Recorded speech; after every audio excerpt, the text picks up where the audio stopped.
Hello mga mare, for today's video, ito na naman ang ganap sa tindahan namin ngayong araw. So ito nga mga Mars, meron na rin tayong mga deliveries ngayon ng ating mga delata. So napakagandang balita nito dito sa aming store kasi nga yung ibang mga paninda namin is wala kay grocery. So alam naman natin yung ibang paninda natin sa store talaga is wala gaano kay grocery, at buti na nga lang napakaganda nito kung meron tayo talagang kukuhanan ng ating mga paninda. So nakadirect tayo sa mga ahente, mas makakamura nga naman kasi tayo. So ito nga po, kanina meron pumunta dito sa store namin na nag-alok po kung gusto kong kumuha sa kanila ng mga paninda ng mga delata. So ayan, syempre yun din yung hinihintay natin bilang may sari-sari store, yung meron talagang mag-aalok sa atin ng mas murang presyo ng mga paninda. So ito nga mga mare, ito yung kanilang mga inalok sa akin.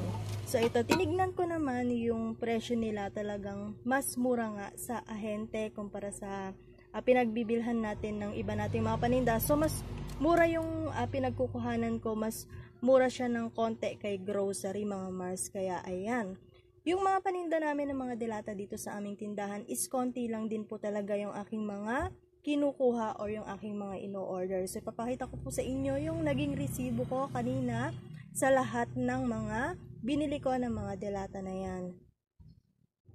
At ito na nga po mga mare, yung aking naging resibo. So yung Fiesta sausage nila na 175 grams, 27.14 yung puhunan niya. Yung Shanghai meat, ito yung ganito, yung flat siya mga mare.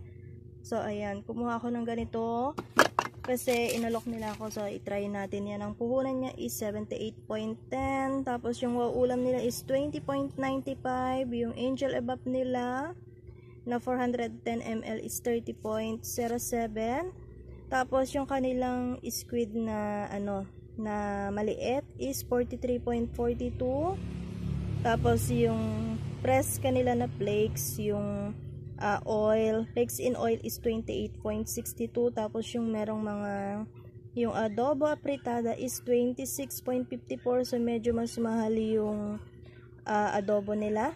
So tama ba ako? Mas mahal yung adobo nila mga marika, 26.54. So yung apritada tapos yung mechada is 25.42.